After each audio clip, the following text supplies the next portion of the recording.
ખેડામાં કપડવંજમાં લોકો દૂષિત પાણી પીવા માટે મજબૂર થયા છે। વોર્ડ નંબર 2 અને 3 માં વાયદપુરા વિસ્તારમાં લોકો પરેશાન છે। ઘરના નળમાં દૂષિત પાણી આવી રહ્યું છે। લાલ કલરનું પાણી આવે છે। આ પાણી આખરે પીવું કેવી રીતે સવાલ તેમને સતાવી રહ્યો છે। બગડીવાડ વિસ્તારમાં આવેલ કેટલાક ઘરમાં લોકોને હાલાકી આવું પાણી પીવે તો રોગચાળો ફેલાવાની પણ ભીતિ।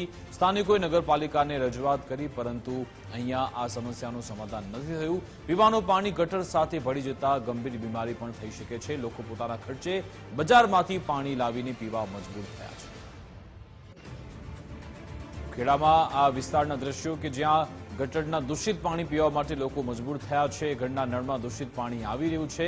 વોર્ડ નંબર 2 અને 3 માં કપડવંજમાં આ સ્થિતિ છે। વાયદપુરા વિસ્તારમાં સંવાદદાતા સંદીપ ફોનલાઈન પર જોડાઈ ગયા છે। તે આ તમામ વિશે માહિતી આપશે। જી સંદીપ। જો ચોક્કસથી વાત કરવામાં આવે તો સમગ્ર જે બનાવ છે તે વોર્ડ નંબર 2 એટલે કે કપડવંજ નગરપાલિકામાં આ દૂષિત પાણીને લઈને લોકો અત્યારે મુશ્કેલીમાં મુકાય છે।